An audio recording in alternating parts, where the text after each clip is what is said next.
Everyone, आप सब लोगों का मेरे चैनल बॉटनी सागर में हार्दिक स्वागत है। आज का टॉपिक मेरा माइक्रोस्पोरोजेनेसिस से रिलेटेड है और इसमें आप देख सकते हैं प्रीवियस लेक्चर में मैंने आपको इसको डिटेल में आपको समझाया था, लेकिन ये काफ़ी इम्पोर्टेंट प्रोसेस है इसलिए मैंने इसका थोड़ा सा डिटेल में आपको बताया था। कंपटीशन के लिए इससे एनफ आपको कुछ करने की ज़रूरत नहीं है। इवन बोर्ड के अंदर आप बहुत सिंपल वे में इसको एक्सप्लेन कर सकते हैं, इतना कुछ वहाँ पे रिप्रेजेंट करने की ज़रूरत नहीं है। ये तो मैंने कंपटीशन लेवल पे आपको थोड़ा सा एक्स्ट्रा यहाँ पे एक्सप्लेन कर दिया है, लेकिन बोर्ड में इतना ज़रूरी नहीं है। और आप सिंपल वहाँ पे डायग्राम ड्रॉ कर सकते हैं कि सिंपल आप क्या है कि बोर्ड के अंदर एक पोलन मदर सेल आप ड्रॉ करेंगे और पोलन मदर सेल ड्रॉ करने के बाद में it undergo meiosis and give rise to pollen dyad and then pollen tetrad आप दिखा सकते हैं। एक ही फॉर्म आप सिंपल दिखा सकते हैं वहाँ बोर्ड के पर्पज के लिए। क्लियर? वहाँ इतना एक्सप्लेन करने की ज़रूरत आपको नहीं है। Is it clear? अब यहाँ मैं एक बार और आपको थोड़ा सा इसको जल्दी से यहाँ पे आपको मैं बता देता हूँ। इवन क्या है कि यहाँ जो डिफरेंस है थोड़ा सा प्लांट और एनिमल के स्पोरोजेनेसिस में, ठीक है, वो डिफरेंस केवल साइटोकाइनेसिस प्रोसेस में। क्यों?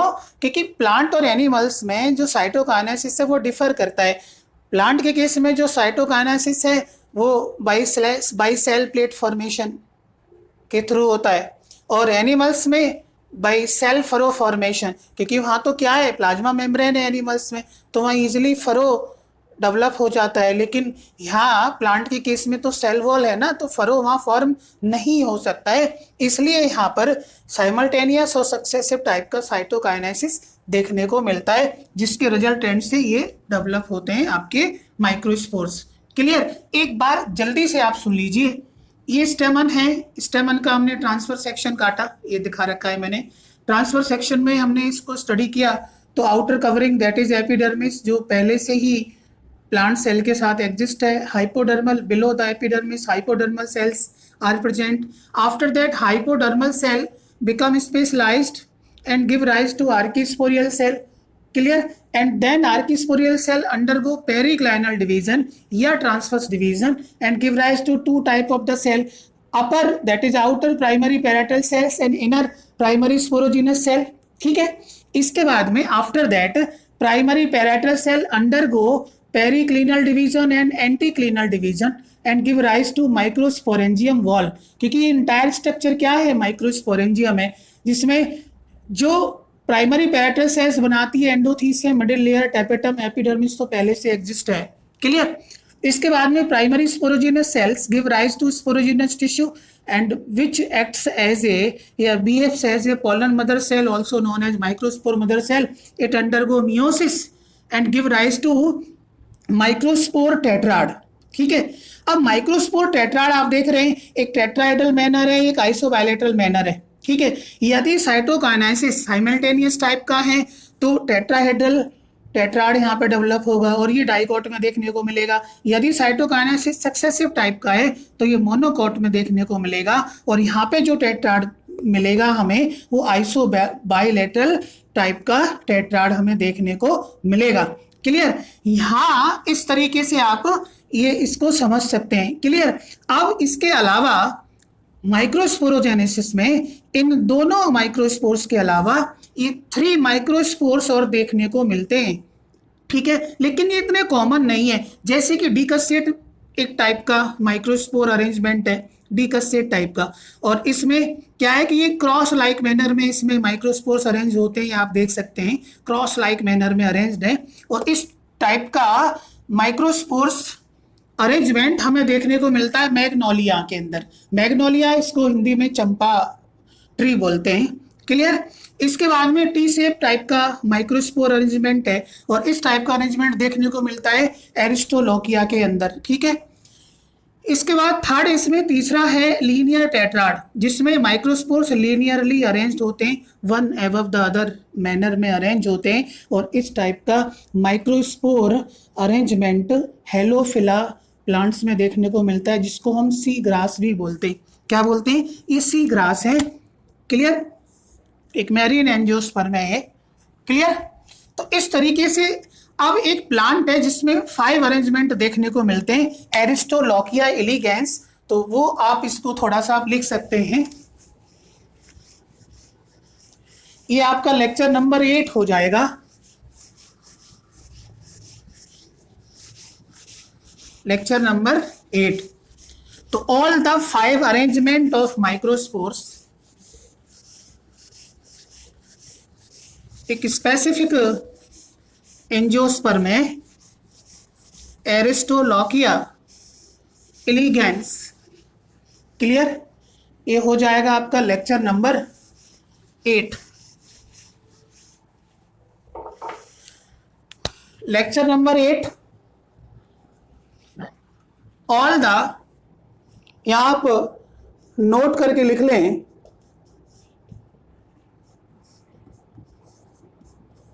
all the arrangement of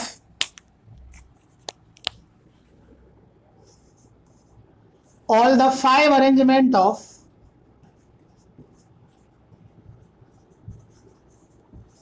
all the 5 arrangement of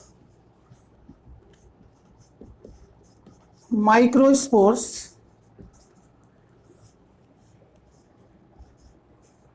can be seen in Aristolochia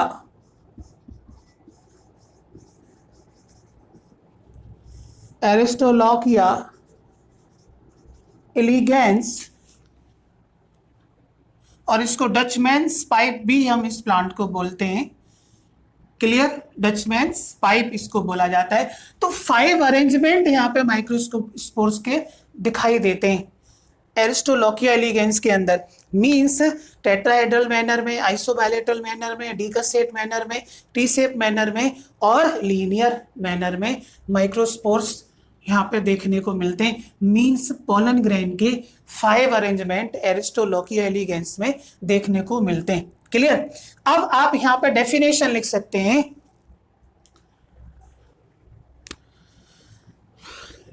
definition,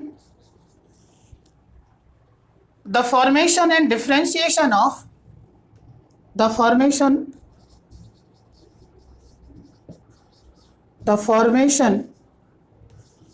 and differentiation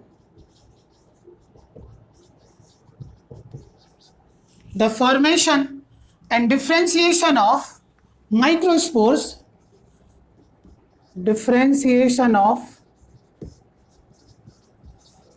microspores, along with microsporangium,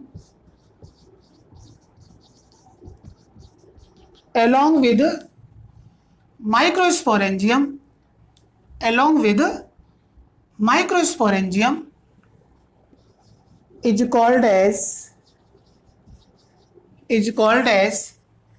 microsporogenesis. Is called as microsporogenesis. Clear? या फिर in other words the process of formation of microspores, that is pollen grains. The process of formation of microspores from microspore mother cell,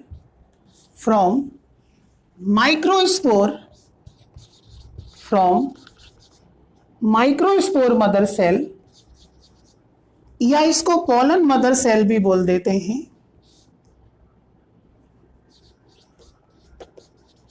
pollen mother cell through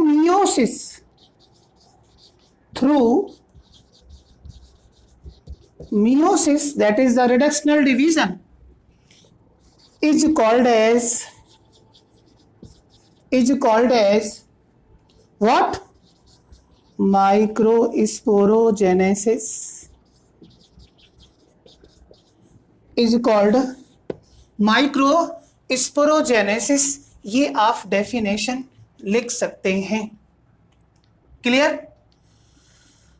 इसमें मैंने आपको बता दिया है कि generally angiosperm में, डाइकोट में स्पेशली टेट्राहेड्रल टेट्राड टाइप का माइक्रोस्पोर्स डेवलप होता है, जबकि मोनोकोट के केस में आइसोबाइलेटरल टेट्राड देखने को मिलता है। और ये 5 अरेंजमेंट मैंने आपको बता दिए हैं कि किस में देखने को मिलते हैं, एरिस्टोलॉकिया इलिगेंस के अंदर ये 5 अरेंजमेंट देखने को मिलते हैं। क्लियर? इसके बाद में the microspores separate from the tetrad configuration and get surrounded by 2 layered wall. Clear? अब ये मैंने आपको बता दिया है कि जो टेट्राड है, टेट्राड में माइक्रोस्पोर्स अरेंज होते हैं कैलोज सुगर की हेल्प से, एंड फाइनली ये क्या है, सेपरेट हो जाते हैं। तो the microspores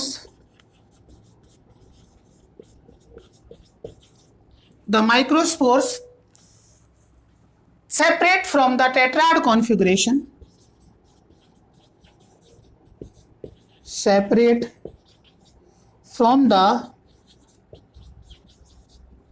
tetrad configuration, separate from the tetrad configuration and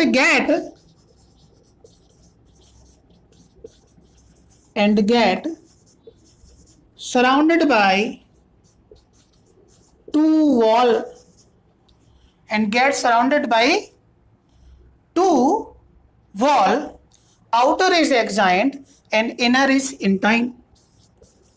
Outer is exint and inner is intine. Inner is intine. Hence we can say that microspores are the first cell of male gametophyte. Hence we can say that microspores या pollen grain is the first cell of male gametophyte.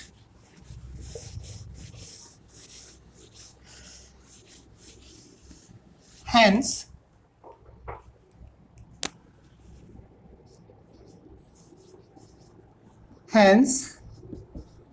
microspores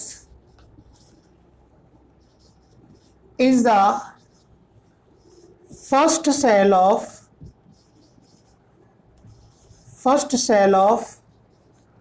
male gametophyte. First cell of male gametophyte. Is it clear?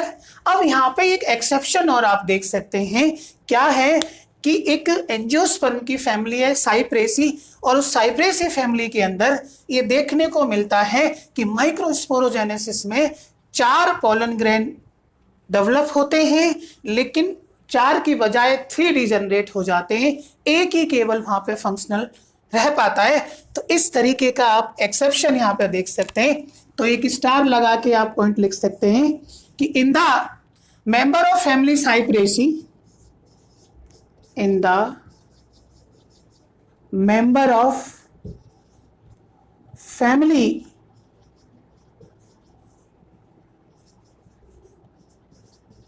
साइप्रेसी, जिसमें cypress plant आता है और ये monocot है, ये क्या है, साइप्रस मोनोकॉट प्लांट है। Out of 4 pollen grain, out of 4 pollen grains, out of 4 pollen grains, 3 degenerate, 3 degenerate and 1 pollen grain remain functional, and one pollen grain and one pollen grain remain functional means 4 में से 3 degenerate हो जाते हैं, एक ही केवल functional रह पाता है। एक्चुअली में क्या है कि वहाँ पर न्यूट्रिशन की फुलफिलमेंट नहीं हो पाती है, तो इसलिए 3 डिसऑर्गेनाइज हो जाते हैं। केवल एक को बचाने के लिए, जनरेशन को मेंटेन करने के लिए उसको न्यूट्रिशन प्रोवाइड कर देते हैं और तीनों डिजनरेट हो जाते हैं, एक ही बच पाता है। ठीक है, and one pollen grain remain functional. और ऐसा मैंने आपको बता दिया है कि एग्जाम्पल ये किस में देखने को मिलता है, साइप्रेसी फैमिली के मेंबरों में, साइप्रस। क्लियर, साइप्रस इसका बेस्ट एग्जाम्पल है। हाँ, एक बात और कि क्या है कि कभी कभी जो पॉलन ग्रेन हैं वो टेट्राड में से सेपरेट भी नहीं हो पाते हैं, तो इस टाइप के पॉलन ग्रेन को हम कंपाउंड पॉलन ग्रेन बोलते हैं। ठीक है, तो आप स्टार लगा करके यहाँ पे compound pollen grain,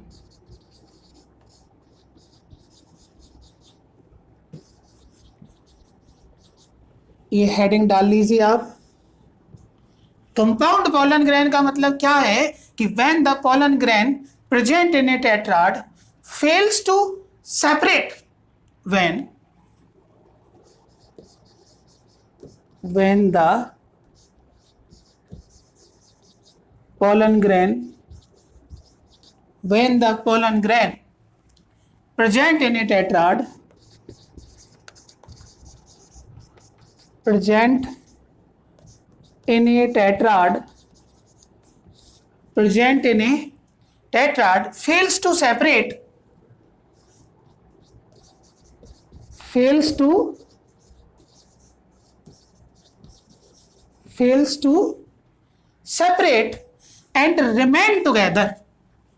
fails to separate, and remain together,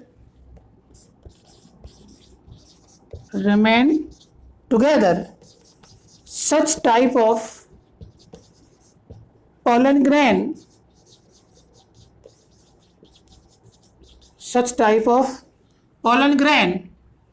is called as compound pollen grain. What? Compound pollen grain। और इस टाइप की जो कंडीशन है या सिचुएशन है वो देखने को मिलती है कुछ फैमिली के मेंबरों में, जिसमें एक बहुत अच्छा एग्जांपल ले सकते हैं आप ड्रोसेरा के अंदर, जो कि एक इंसेक्टिवोरस प्लांट है। दूसरा एग्जांपल देख सकते हैं आप जेट्रोफा के अंदर, जेट्रोफा। तीसरा एग्जांपल आप देख सकते हैं टाइफा के अंदर, पतेरा इसको हिंदी में बोलते हैं, एटसेट्रा। तो ये कॉमन कंपाउंड पोलन ग्रेन के बारे में आपको जनरल आइडिया यहाँ पर मिल गया है कि when the pollen grain present in a tetrad fails to separate and remain together, such type of pollen grain is called as compound pollen grain. और ऐसा क्यों होता है वो आप समझ सकते हैं। एक्चुअली में क्या है कि पोलन ग्रेन टेट्राड में है और वो एसोसिएट होते हैं, ज्वाइंट होते हैं with the help of what, callose sugar. Clear. तो due to deficiency of callase enzyme this condition appear, because Calais enzyme break callose sugar and after that pollen grain are released free in a tetrad.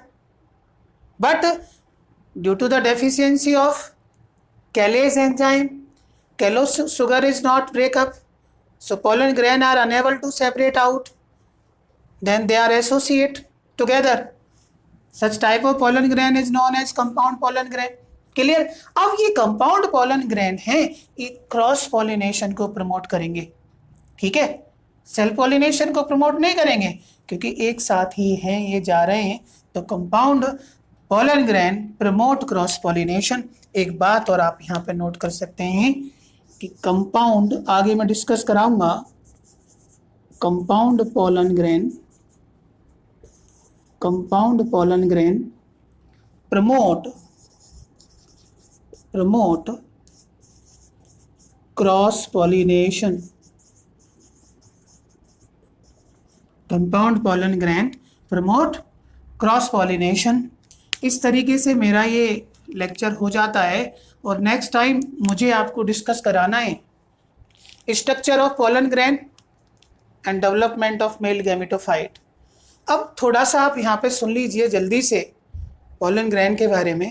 भाई pollen grain simply एक unicellular uninucleate spherical structure है जिसका diameter 25 to 50 होता है।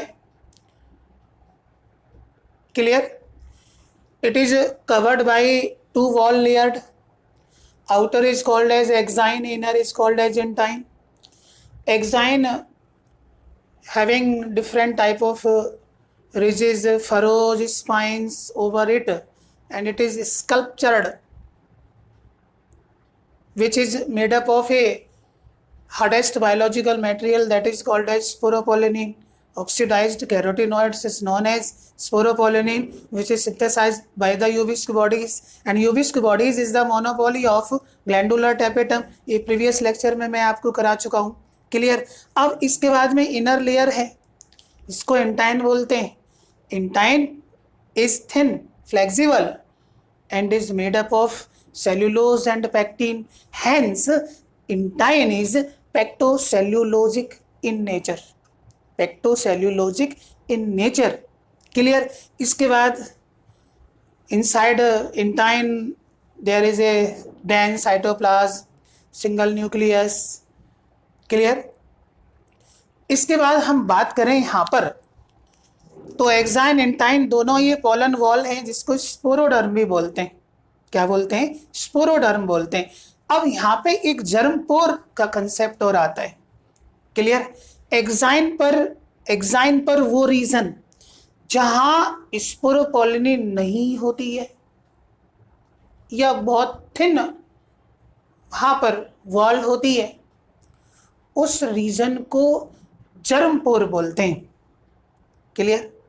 means region on axine where sporopollenin is absent, such regions are called as germ pore.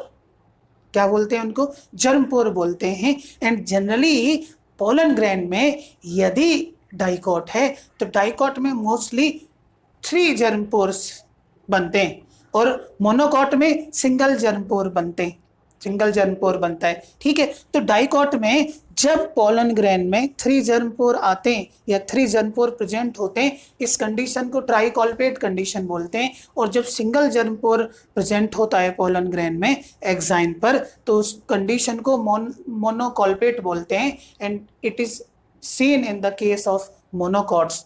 तो ये ट्राइकॉल्पेट मोनोकॉल्पेट condition आप देख सकते हैं। क्लियर?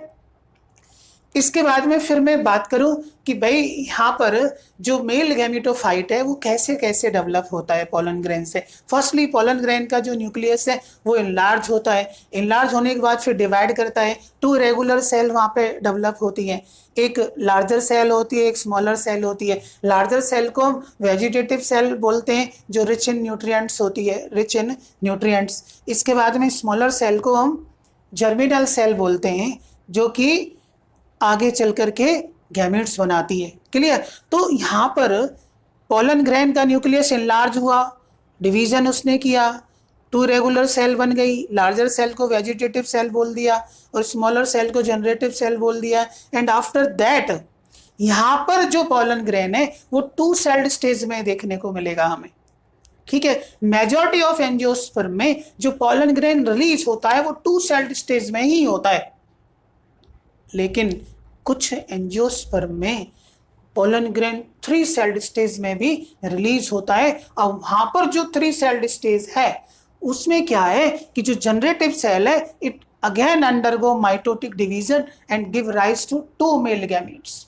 क्लियर? तो यहाँ पर 3 सेल्ड स्टेज आ गई, 2 मेल गैमेट्स और 1 ट्यूब न्यूक्लियस। ठीक है? ट्यूब न्यूक्लियस डीजनरेट कर जाता है, 2 मेल गैमेट एट लास्ट बचते हैं। इन 2 मेल गैमीट्स में देखें हम कि दोनों मेल गैमीट अमीबॉयड होते हैं या अनइक्वल होते हैं एंड नॉन मोटाइल होते हैं। व्हाट? नॉन मोटाइल होते हैं। और मैंने आपको डिस्कस किया था टेडोफाइट्स में, प्लांट किंगडम में भी, कि हायर प्लांट्स के अंदर मेल गैमीट्स भी नॉन मोटाइल होते हैं, इसलिए उन्हें ट्रांसफर के लिए पोलन ट्यूब जरूरी होती है। क्लियर? अब यहाँ पर फाइनली जो वेल डेवलप्ड मेल गैमेटोफाइट बन जाता है। वेल डेवलप्ड मेल गैमेटोफाइट का मतलब ये है कि गैमेटोफाइट जिसमें कम से कम एक पोलन ट्यूब हो और 2 मेल गैमीट्स और ट्यूब न्यूक्लियस प्रेजेंट हो, उसको हम वेल डेवलप्ड मेल गैमेटोफाइट बोलते हैं। और एंजियोस्पर्म में मेल गैमेटोफाइट हाईली रिड्यूस्ड होता है। कैसा होता है? हाईली रिड्यूस्ड मेल गैमेटोफाइट होता है। आप मेरी बात समझ रहे हैं ना? और टोटली ये जो मेल गैमेटोफाइट है ये प्लांट बॉडी पर डिपेंड करता है, स्पोरोफाइट पर टोटली डिपेंड करता है। Is it clear? ठीक है। इसके बाद फर्दर मुझे पोलन ग्रैंड से रिलेटेड कुछ पॉइंट्स आपको क्लियर करने, और ये मैं आगे आपको डिस्कस करूंगा। इस तरीके से मेरा ये लेक्चर हो जाता है। आप अच्छे से पढ़ते रहें और एंजॉय आप लेते रहें। All the best, see you again.